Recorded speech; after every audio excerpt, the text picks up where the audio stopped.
What's up, everybody? Justin here with a new countdown show.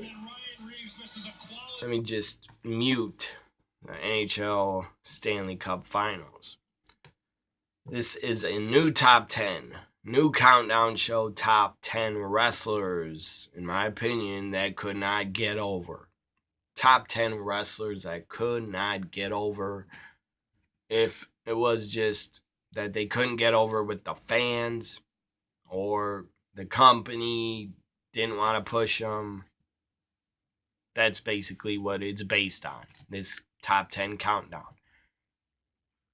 Now, some of these guys, their gimmicks made nobody care about their gimmick or character or the wrestler. So the gimmicks some of these guys were given were absolutely ridiculous, and that couldn't have got anybody over.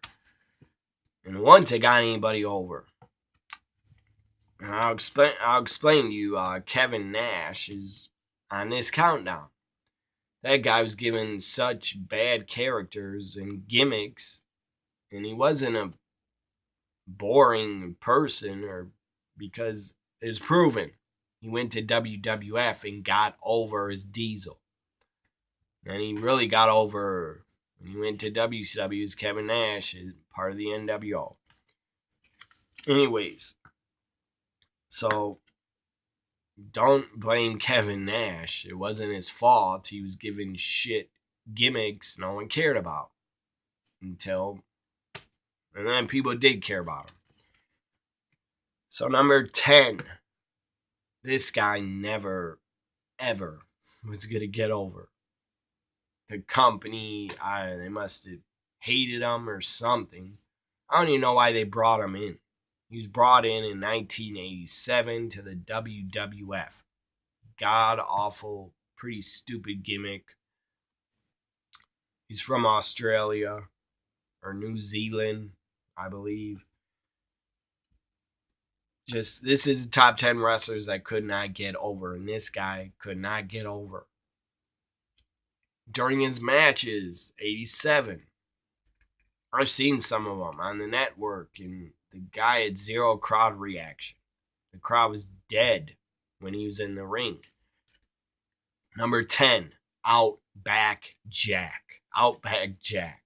Stupid gimmick, and the guy was never going to get over, and he couldn't get over with a dumb gimmick like that.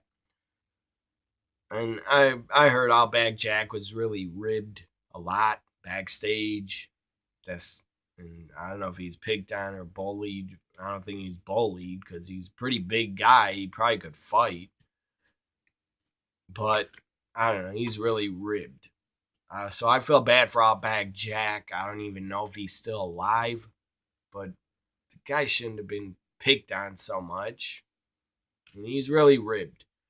Ribs aren't really bullying, in my opinion. It's just ribs. Something that they do in wrestling in the locker room. So number 10, wrestlers that could not get over. Number 10 is Outback Jack. Never heard of him? If you're a new fan, if you weren't born when he was around, he wasn't around long. He was around in 87 and maybe part of 88, and then he was gone. He was never part of any WWF pay-per-view ever. Never had a match on any WWF pay-per-view. The only thing you can really see him on is WWE Network. Type in the search Outback Jack. Maybe some of his matches will pop up. If not, watch Primetime Wrestling from 87, and you'll be able to see Outback Jack. Number 9. Wrestlers that could not get over because of the gimmick that number 9 was given. Was never going to get over. It was, I believe Dusty Rhodes came up with it. It was just bad. It was bad. Nobody cared. I believe a lot of fans were confused. What the hell is this? Who is this guy? What the hell is this? Number 9 is Oz. Kevin Nash is Oz in WCW. It was so bad. He was never going to get over. Oz could not get over. Number 8. Number 8 is, he was around in 2000. I want to say 2004. He was around. He was on SmackDown, the SmackDown brand. I thought he had a good gimmick. I thought he had good promos. Promo videos hyping up his character to debut. I believe he made his in-ring debut at Judgment Day 2004. I believe he defeated, Scotty 2 Hotty. So Mordecai, number 8 is Mordecai. I liked his gimmick. Mordecai was played by Kevin Thorne, who went to WWE's ECW with another different gimmick. It was like a vampire gimmick. And I enjoyed his manager, seeing her, because I thought she was hot. So anyways, number 8, wrestlers that were never going to get over. Number 8 is Mordecai. I enjoyed him. I enjoyed the character, but WWE did not, because they got rid of him real fast and dropped the character Mordecai. I enjoyed his theme music. I enjoyed his look. I enjoyed him. But the company did not. And it was rumored Mordecai was going to take on The Undertaker. 2004 SummerSlam. Obviously, that did not happen because they thought the character sucked or something. Maybe they thought Kevin Thorne did not portray Mordecai. Who knows? Or they thought he was wrong, the wrong guy for the character. Who knows? Number 8, Mordecai. He appeared at Judgment Day 2004. He appeared at Great American Bash 2004. He appeared on like one or two episodes of SmackDown. One of them, I believe he defeated Billy Kidman. And at Great American Bash, I believe Mordecai took on Hardcore Holly. So anyways, number 8 is Mordecai. That guy was never going to get over with that character, even though I liked it. Number 7, Terry Taylor. Wrestlers I could not get over. Terry Taylor. Red Rooster. Could not get over. Went to WCW as Terry Taylor. Nobody cared. He couldn't get over. He was good in Mid-South wrestling. He was a good worker. And then he's even still with Mid-South when they became UWF. He was a good worker, but he was never going to get over in WCW or WWF. WWF did not help him when they gave him the Red Rooster gimmick. That was a career killer for his run in WWF. Thank God Terry Taylor was not made Mr. Perfect, because there was talk he might have been Mr. Perfect. Thank God Kurt Hennig was given the Mr. Perfect gimmick, because Terry Taylor, the guy was not good. In major companies, WWF, WCW, the guy was no good. Nobody cared for him. Got zero crowd reaction. He could not get over. The only place he got over was Mid-South wrestling. Like 84 and when he was part of UWF. So number 6, top 10 wrestlers that could not get over. Number 6 is Roman Reigns.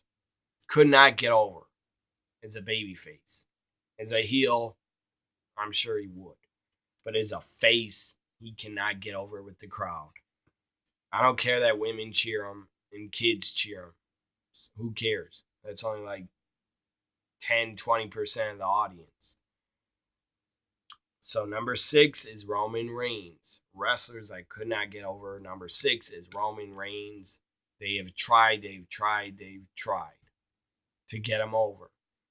They shoved him down our throats over and over and over. He won the Royal Rumble. He's main evented 4 straight WrestleManias. That's pathetic, because he wasn't over. He was not over as a babyface. He better not main event WrestleMania 35. That would be really stupid. And quit pushing him as a damn babyface. Number 6, Roman Reigns. In my opinion, he could not get over as a face. Number 5, I never liked this wrestler. Number 5, wrestlers I could not get over. Number 5 is Marcus Bagwell, Buff Bagwell. He was a little bit over. A little bit. A tiny bit he was over in WCW. But not much. And I say he's a wrestler that could not get over because when he's given the opportunity to come to WWF in 2001, he absolutely was the shits. He had an awful main event on Raw with Booker T. It was so bad. And I don't blame Booker T. I blame Buff Bagwell. The guy was not a good worker. We need Marcus Alexander Bagwell. The guy's an okay worker. But still, he couldn't get over. He couldn't get over in WWF. And they're the major leagues, in my opinion, because they're still around. I don't care if he's over in WCW, really. Even though I was a big fan of WCW, when Buff came to WWF, he was absolutely shit. And that's why he lasted one episode of Raw. Then he's let go and released. I don't believe that's the only reason he's released. Story goes, I don't know if it's true, but I believe Jim Ross has told it. And I don't think Jim Ross is a liar. So I believe JR. He said Buff Bagwell, I guess he was sick, like a flu or something, and he's at home. He didn't want to make his house show dates. So he had his mommy. He had his mother. He has mother Judy Bagwell call JR and say my son is sick and he can't make it. I don't get why he would have his mother call. The guy's a grown-ass man. Why would you have your mother call? So JR didn't like that, and I believe JR released him after that. But I believe he had a lot of backstage heat, too. Number 4. Buff was probably stuck up. When he came in WWF, he probably thought I'm the shit. And I'm a big star, and you were not a big star ever in your career. Number 4, wrestlers that could not get over. Number 4, Lex Luger. He was a much better heel. First off, he's a way better heel than he ever was a babyface. Nobody cared about him, especially in the WWF when they pushed him to the moon. 1993 could not get over. He was cheered a little bit. He was cheered, but he couldn't get over. I don't know if it was he couldn't get over backstage with the boys or what. I don't know if he didn't get the WWF Championship because the wrestlers threatened to quit if it wasn't given to Bret Hart. I don't know if that's true. I never heard that story from anybody. Maybe it is true, but I believe Lex Luger did not win the WWF Championship when they kept pushing him over and over and over. They even had him win the Royal Rumble in '94. He was a co-winner. He couldn't get over, or else he would have won the title, in my opinion. So obviously Lex Luger was not the guy, and he never should have been pushed as the guy. Bret Hart should have always been pushed over him. And obviously Bret Hart was, because he's the guy that won the title at WrestleMania 10. Lex Luger did not. Number 4, wrestlers that could not get over. Lex Luger. Here's another example. He could not. He was over. He was cheered when he won the world title on Nitro in '97 in August. He was cheered. He got a big pop from the fans when he defeated Hollywood Hogan, put him in the torture rack. What a stupid finish. And Hogan actually gave up to the torture rack and submitted. Probably got a big rating. That's why they did it. World title change, but he couldn't get over because he held the title for 1 week and then he dropped it because they knew he couldn't get over as a babyface. Number 3, wrestlers. This is top 10 wrestlers that could not get over, in my opinion. Number 3, Erik Watts. Erik Watts, Bill Watts' son. Bill Watts was running WCW in 92, so he brought in his son. His son wanted to be a wrestler, I guess, because he failed at being a football player, couldn't get drafted by the NFL, or he wasn't good enough. I believe he's a starting quarterback for Louisville, but he wasn't good enough, so he tried wrestling.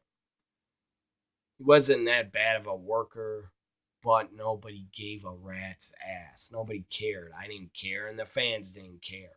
The guy got no reaction, and he couldn't get over. The bottom line, Erik Watts could not get over at all. That's why he was gone. He was gone. After Bill Watts was out of power, I believe by 93, Erik Watts was gone. He was nowhere to be seen again. Until he showed up in ECW once in 2000 and showed up in TNA. I believe in 2004, Erik Watts was in TNA. I'm sure Erik Watts is a nice guy. I have nothing against him, but he couldn't get over. Number 2, wrestler that could not get over. Number 2 is, I never liked this guy. I never liked his character or him as a wrestler or him in wrestling. I think the guy's a bully and a jerk off and a dumbass and an asshole. Number 2, Hugh Morris. Bill DeMott, Hugh Morris, whatever you want to call him. The guy could not get over. Maybe when he was a baby face in WCW General Erection, he got over a little bit. But I'm talking about when he went to WWF. The guy could not get over at all. He was a mid-carder, and he was going to be nothing more than a mid-carder talent. He was not interesting. He's boring. And I thought he sucked. And obviously, Hugh Morris could not get over in the big leagues. That's why he's on this countdown. Number 2, Hugh Morris. Number 1. This guy really basically took his career, especially in WWF, took his whole career, and he was really talented, really good worker. Took his whole career, flushed it down the toilet. Number 1 is Marty Jannetty. The guy he can never get over because he can never stick around and stay in the company. I don't know what the guy's problem is. If he has a mental illness, if he had mental breakdowns, if he was burned out, I don't know. But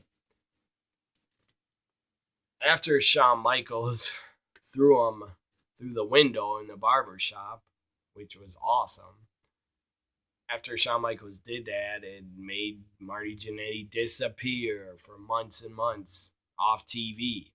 Never returned. Didn't return until late. Like early 93 or late 92, he returned.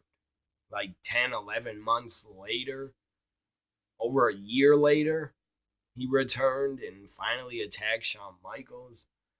And then he wins the Intercontinental title. And he got a good pop. But after that, nobody cared. Fans didn't care. He couldn't get over. Because he dropped the Intercontinental title, I believe a month later, on a Coliseum home video steel cage match. I believe that's where Shawn Michaels won the Intercontinental title back. Or I don't know if it's in a cage, but I know Shawn Michaels won the title back at basically a house show. That was, I think it was recorded for a Coliseum video. So then Marty loses the Intercontinental title and disappears again. What's wrong with this guy? I don't know. The guy sabotaged his own career. Then he shows up again. In 93 in the summer and part of the fall. He was in WWF. He was even there part of 94. He even won the tag titles with the 1-2-3 Kid, I believe, which they held for 24 hours or something, or a week only. And then Marty Jannetty, by WrestleMania 10, the guy was gone. He was gone again for like the third time. Then he came back in 96, got another opportunity, came back as part of the New Rockers, disappeared again, or maybe he's fired. I don't know. Al Snow, I just saw, did an interview, shoot interview, and said Marty Jannetty was really weird.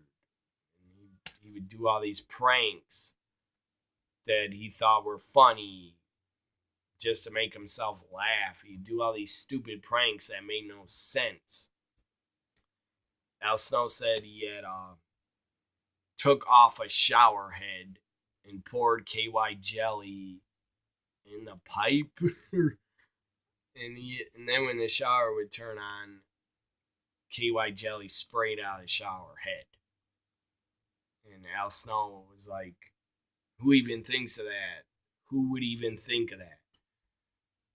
And Al Snow said, I didn't get it. Why he was doing all these crazy pranks. He said, I didn't get it. Something was wrong with Marty Jannetty. And then he made comments on Facebook that some girl that, I guess, I don't know, a woman told him it was his daughter.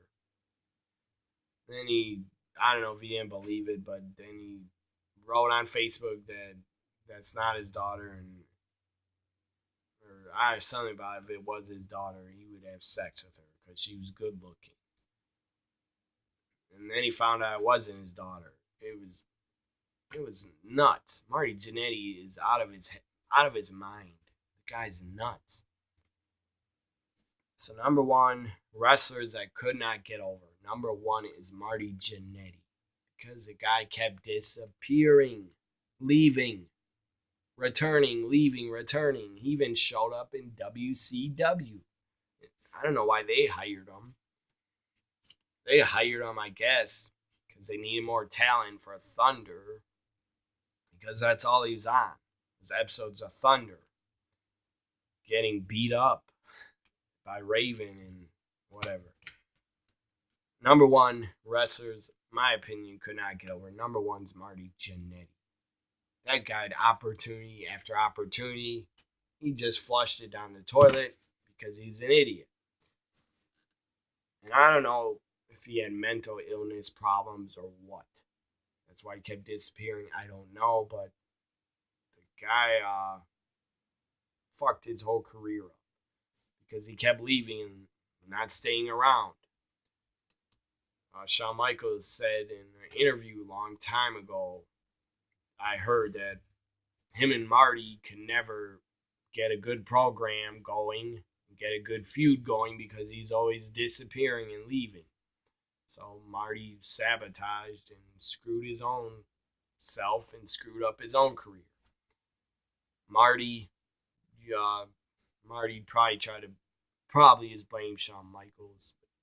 You have no one to blame Marty but yourself because you're an idiot. It's not Shawn Michaels' fault. The guy had way more talent than you ever had, and that he got a push, and that Shawn Michaels didn't disappear, and like you did, Marty, Shawn Michaels was actually reliable for the company. You were not. Hope you enjoyed this top 10 wrestlers. Again, in my opinion, that could not get over. Hope you enjoyed it. Bye for now.